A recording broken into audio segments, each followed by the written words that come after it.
최근 한국 정계에서는 선거 과정의 공정성, 심지어 선거 시스템 자체에 대한 의구심이 곳곳에서 터져 나오며 그 요구는 결국 한 가지 핵심으로 모입니다. 바로 진실 규명입니다. 이런 논란 속에서 등장한 인물이 바로 주 박사입니다. 주 박사는 헌법재판소 판사들의 중립성, 국민들의 이목이 쏠린 본인 확인기 기기의 작동 방식, 그리고 국회 및 법원 차원에서 오가는 수상한 데이터들을 집요하게 추적해 왔습니다. 몇 달간 뜨겁게 달아오른 이슈는 바로 헌법재판소가 선거 관련 자료 검증을 거부한 점, 일부 판사들이 선관위에서 중요한 역할을 해왔다는 사실, 그리고 전자투표 과정에서 오류가 있었다고 주장하는 하극상 같은 의혹입니다. 이런 상황에서 의원 장동혁 등은 선거 부정 의혹을 해소할 수 있는 최고의 방법은 결국 투명하고 철저한 조사가 이루어지는 것이라고 주장합니다. 헌법재판관들의 경력이 선관위와 밀접하게 연관되어 있다는 소식이 처음 전해졌을 때 주 박사는 흥미로움과 의심을 동시에 느꼈습니다. 과연 선거를 직접 관리하거나 감독하는 데 관여했던 인물들이 선거 부정 의혹을 다뤄야 하는 재판에서 진정한 공정성을 확보할 수 있을까? 라는 의문에서 시작된 것이었습니다.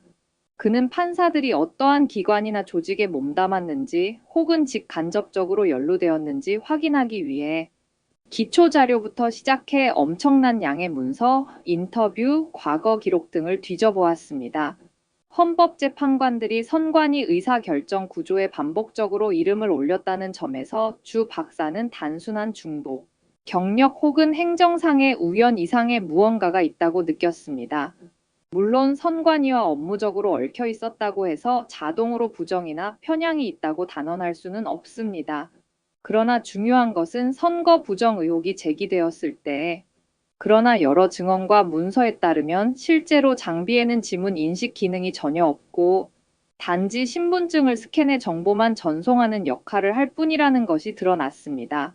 주 박사가 확보한 2018년 녹취록에서도 선관위 내부 관계자가 지문 인식 기능이 없는 것이 맞다고 인정한 대목이 나옵니다. 이 기기는 지문 스캐너처럼 보이는 손바닥 모양의 표식이 있지만 실제로는 버튼 역할만 한다고 합니다. 많은 유권자들이 손도장을 찍듯 생체 정보를 인식해 본인 확인을 하는 것으로 알고 있었지만 그것은 오해였다는 것입니다. 이를 두고 비판론자들은 만약 위조된 신분증을 다량으로 만들 경우 사전 투표에서 중복 투표가 가능하지 않겠느냐라고 지적합니다. 선관위가 신분증 인식기를 두어 정확성을 높이겠다고 했음에도 지문 인식이라는 핵심 보안 요소가 빠져 있다면 사실상 별다른 검증 절차 없는 스캔기에 불과하다는 주장이 더욱 힘을 얻습니다. 본인 확인기 기기가 인터넷에 연결되어 있다는 점도 많은 사람들이 주목하는 부분입니다. 네트워크로 연결된 이상 특정 해커가 시스템, 이들이 얼마나 객관적이고 독립적으로 판단할 수 있을지에 대한 의문이 증폭된다는 점이었습니다. 계속해서 제기되는 주요 쟁점 중 하나는 사전 투표수와 실제 사전 투표자 수가 일치하지 않는다는 주장입니다. 공식 발표된 사전 투표수와 유권자 명부상 수치가 서로 맞지 않는 사례가 전국적으로 다수 발견되었다는 것입니다.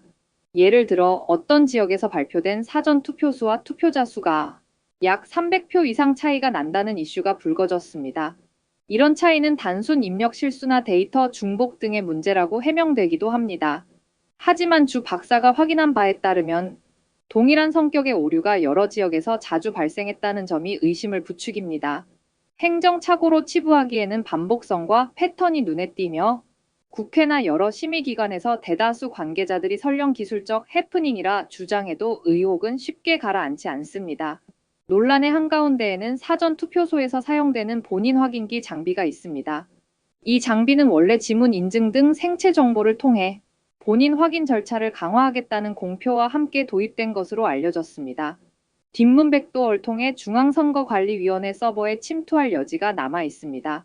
물론 공식적으로는 최종 개표 시스템이 외부로부터 보호되어 있다고 하지만 사전 투표 과정에서 전산적 조작이 가능하다는 의혹을 완전히 배제하기는 어렵습니다. 주 박사는 만약 악의적인 세력이 이 시스템을 장악한다면 특정 지역의 투표수를 부풀리거나 줄이는 방식으로 결과에 영향을 줄 수 있다는 우려를 제기합니다. 그는 선거가 민주주의의 꽃이라고 하지만 그 꽃잎 아래 해킹이라는 전혀 예측 못한 손길이 뻗어 있을 수도 있다고 말합니다. 이러한 배경에서 가장 논란이 된 결정 중 하나는 바로 헌법재판소가 대통령 측이 요청한 선거인 수 검증을 거부한 것입니다. 대통령실 측은 탄핵 심판 과정에서 중앙선거관리위원회가 발표한 투표수와 실제 사전투표 참여자 수가 일치하는지 확인하자고 주장했지만 재판부는 이를 받아들이지 않았습니다. 국민 다수는 헌법재판소가 이런 중요 사안에 대해 명확히 파헤쳐 오해를 해소해야 한다라고 기대했습니다. 그러나 검증 자체를 막아버리니 이는 선관위 혹은 재판부의 편향성을 의심하는 시민들에게 더욱 불신을 키울 빌미가 되었습니다. 검증을 거부하는 행동이야말로 의혹을 키우는 것이라는 지적은 장동혁 의원을 비롯해 여러 모습으로 반복 제기되는 중입니다. 가장 눈길을 끄는 부분은 현직 헌법재판관 중 상당수가 과거 또는 직간접적으로 전국 또는 지역 선관위에 몸담았거나 직계인척 등이 깊숙이 연루되어 있다는 사실입니다. 예를 들어 문형배 재판관은 진주시 선관위, 정정미 재판관은 공주시 선관위에서 근무했던 경력이 있고 김형두 재판관은 강릉, 조한창 재판관은 제주 선관위에 관여했다는 식입니다.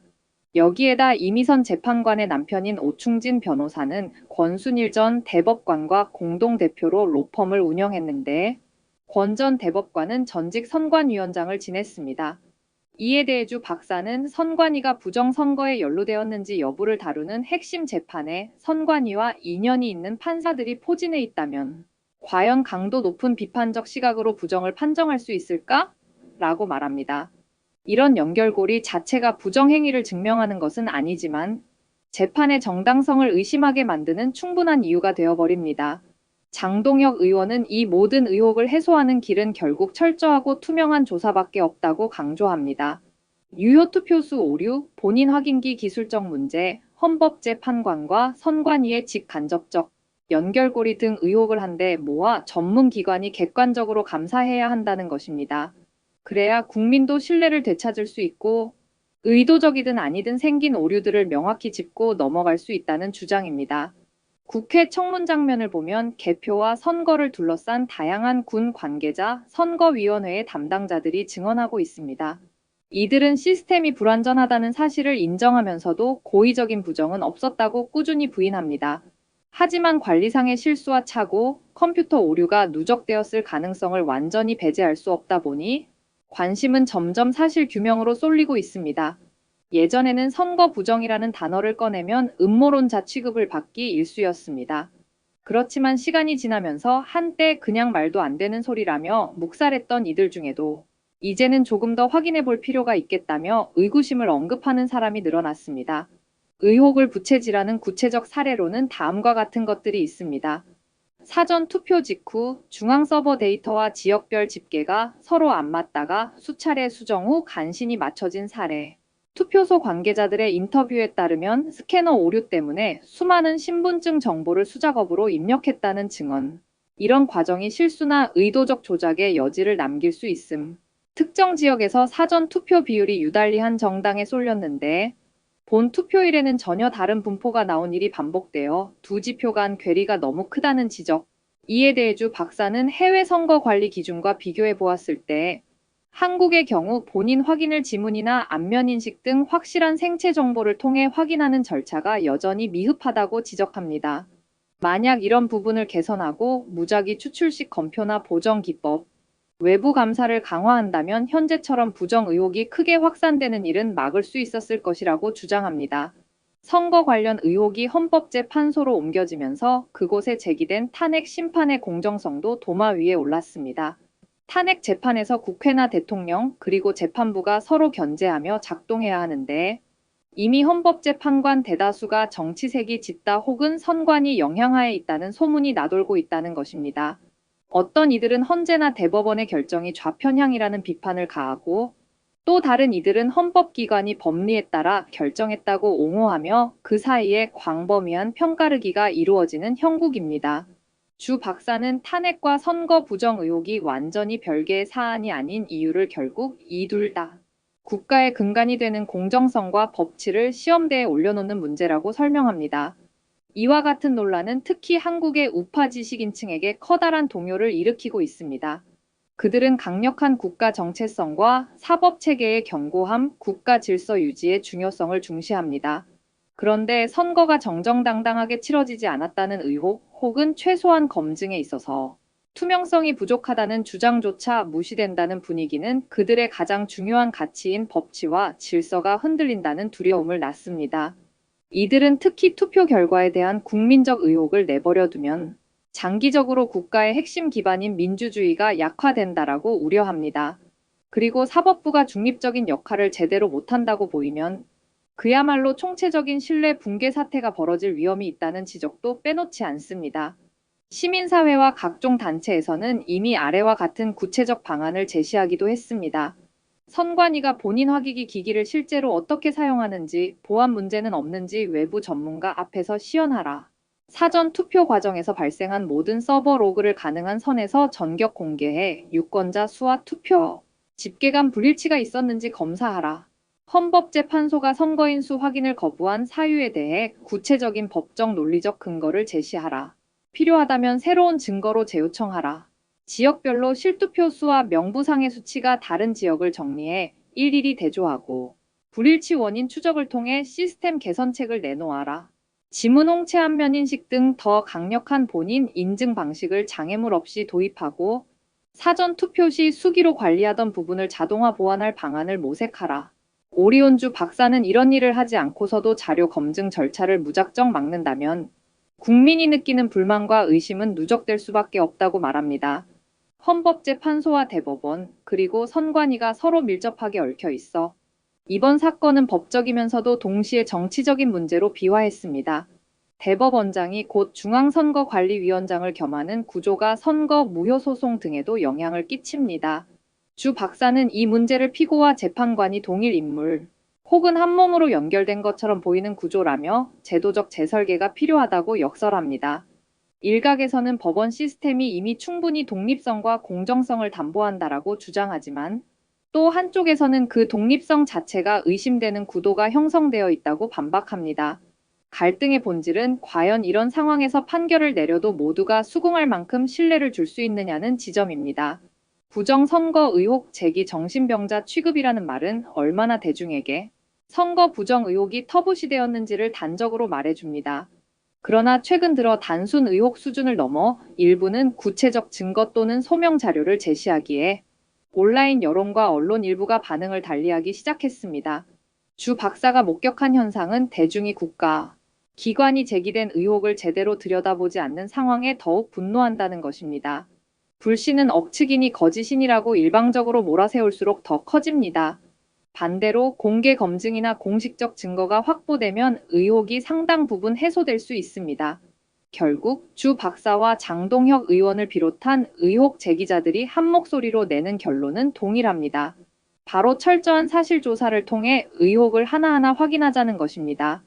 국민 다수에게 귀중한 한 표는 민주주의의 근본이며 그것에 대한 신뢰가 무너지는 순간 전체 체제가 흔들린다고 볼 수 있습니다.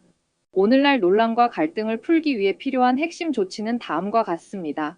외부 전문가 그룹이 기기 서버 데이터 전반을 감사하는 공개적 검증, 수사기관 및 의회가 협력해 표본 검증과 현장 조사를 동시에 진행, 결과를 투명하게 알림, 헌법재판관과 선관위의 이해충돌 요소를 다시 한번 세밀히 점검하고 구조적 개선 방안 마련, 선거 과정 전반에서 나오고 있는 작은 오류나 실수까지도 사실관계 확립 후 제도 개선 검토. 주 박사는 이와 같은 가장 기초적이고 투명한 조치가 이루어지는 것만이 완전한 진실 규명으로 가는 길이라고 확신합니다. 국민 중 상당수도 이 의혹을 묵살하기보다는 오히려 명쾌히 해소할 수 있는 장치가 필요하다고 느끼는 분위기입니다. 만약 부정의 여지가 없음을 증명한다면 오히려 소문과 의구심은 사그라질 것입니다. 반면 이대로 방치되면 선거는 이미 조작되었다는 근거 없는 믿음이 더 널리 퍼질 가능성이 높습니다. 결국 민주주의 사회를 지탱하는 가장 중요한 축은 국민의 신뢰입니다. 그 신뢰를 회복하려면 더 많은 빛과 투명성이 필요합니다. 귀찮고 어렵더라도 바로 지금이야말로 공개 조사를 통해 선거 부정 의혹을 낱낱이 파헤치고 옳고 그름을 분명히 가르는 시점이라는 것이 주 박사를 비롯해 장동혁 의원, 법률 보수 지식인 사회가 합심해 내놓은 마지막 결론입니다.